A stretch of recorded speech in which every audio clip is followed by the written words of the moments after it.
এই ঈদে বাড়ির সবাইকে চমকে দিতে এরকম ঝরঝরে কাচ্চি বিরিয়ানি তৈরি করে সবাইকে খাওয়ান। বিশ্বাস করুন, বাড়ির সবাই খেয়ে অনেক বেশি প্রশংসা করবে। আর মাংসটা দেখুন কত সুন্দর নরম হয়েছে। ভিডিওটি ভালো লাগলে ঝটপট আপনার টাইম লাইনে শেয়ার করে রেখে দিতে পারেন, নয়তো কিন্তু বানানোর সময় হারিয়ে যাবে। তো আর দেরি না করে ভিডিওটা শুরু করা যাক। প্রথমে আমি 700 গ্রাম চাল ভালো করে ধুয়ে পরিষ্কার করে ওর মধ্যে পানি দিয়ে ভিজিয়ে রেখেছি আধা ঘন্টা। ততক্ষণ আমি বিরিয়ানির স্পেশাল মশলাটা বানিয়ে নেব। এর মধ্যে সব রকমের গরম মশলা রয়েছে, হালকা তেলে গুঁড়ো করে নিয়েছি। এখানে আমি 1 কেজি পরিমাণে গরুর মাংস নিয়েছি, হাড় সমেত। একে একে সমস্ত গুঁড়ো মশলা দিয়ে দেব। যে মশলাটা আমি এক্ষুনি বানিয়ে নিয়েছি ওর মধ্যে থেকে 1 টেবিল চামচ দিয়ে দেব 2 টেবিল চামচ টক দই ও 2 টেবিল চামচ আদা রসুন বাটা। সামান্য রিফাইন তেল দিয়ে ভালো করে ম্যারিনেট করে রেখে দেব আধা ঘন্টা। আধা ঘন্টা পর একটা কড়াইতে পরিমাণ মতো রিফাইন তেল দিয়ে নিয়েছি। ওর মধ্যে কুচিয়ে রাখা পেঁয়াজ দিয়ে ভালো করে ভেজে ভেজে বেরেস্তা করে নেব। এই বেরেস্তাগুলোর মধ্যে থেকে অর্ধেকটা পরিমাণ তুলে রেখে দেব।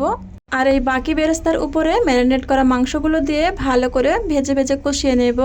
মাংসগুলোকে একটু সময় ধরে কষিয়ে নিতে হবে, বারবার করে কষিয়ে নেব আর ঢাকা দিয়ে দেব। মাংসটা যাতে তাড়াতাড়ি এবং পারফেক্টলি সিদ্ধ হয়ে যায় সেই জন্য অর্ধেকটা জায়ফল গুঁড়ো করে দিয়ে দিয়েছি। মাংসটা যতক্ষণ কষানো হচ্ছে ততক্ষণ আমি ভাতটা রান্না করে নেব। এর মধ্যে কাজু, কিশমিশ, শাহজিরা, লবঙ্গ, এলাচ, দালচিনি ও লবণ দিয়ে ভাতটাকে রান্না করে নিয়েছি। ভাতটা যখন 70% কুক হয়ে যাবে ওই পর্যায়ে ভাতটা নামিয়ে নেব। আর মাংসটা দেখুন আমার 1 ঘন্টা মতো রান্না করেছি, কত সুন্দর নরম হয়ে গেছে, তেল ছেড়ে দিয়েছে। এবারে ভাতটা সাজিয়ে নেওয়ার জন্য প্রথম লেয়ারে মাংস এবং মাংস থেকে উঠে আসা তেল দিয়ে দেব। তারপর আবারও 1 লেয়ার ভাত দিয়ে দেব। তারপর আবারও 1 লেয়ার মাংস দিয়ে আগে থেকে সিদ্ধ করে ভেজে রাখা আলু দিয়ে দেব। তারপর আবারও ভাত দিয়ে দেব। উপরে কিছুটা পেঁয়াজ বেরেস্তা দিয়ে দেব। এবার একটা বাটির মধ্যে গোলাপ পানি, কেওড়া পানি, একটু ফুড কালার, একটু মিঠা আতর দিয়ে মাখিয়ে রেখেছিলাম ওগুলোকে দিয়ে দেব। উপরে একটু বিরিয়ানির শুকনো মশলা ছড়িয়ে দেব। ঢাকা দিয়ে দমে দিয়ে রাখবো আধা ঘন্টা মতো এবং গ্যাসের ফ্লেমটা একেবারেই লো থাকবে। আধা ঘন্টা পরে দেখুন বিরিয়ানিটা আমার পারফেক্টভাবে কুক হয়ে গেছে। উপর পর্যন্ত ভাপ উঠে গেছে, মানে বিরিয়ানি পারফেক্ট হয়েছে। একদম একটার গায়ে একটা লেগে যায়নি, পুরো ঝরঝরে হয়েছে। বিরিয়ানি বানানোর জন্য যে ভাতটা রান্না করবেন সবসময় 70% কুক করবেন।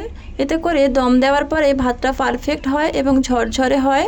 বিরিয়ানিটা দেখে অনেক টেস্টি হয়েছে বলে মনে হচ্ছিল, তাই আর দেরি না করে ইফতার করার সাথে সাথেই 1 প্লেট বিরিয়ানি নিয়ে বসে পড়লাম। মাংসটা দেখুন কতটা নরম হয়েছে। একটু একটু করে মাংস খুলে নিয়ে আলুর সাথে খেতে এবং সালাদের সাথে খেতে আমার তো অনেক মজা লেগেছিল। আপনাদের কাছে কেমন লেগেছে কমেন্ট করে জানাবেন। ভালো লাগলে একটা লাইক দিয়ে ভিডিওটা শেয়ার করে রাখবেন। আল্লাহ হাফেজ, আসসালামু আলাইকুম।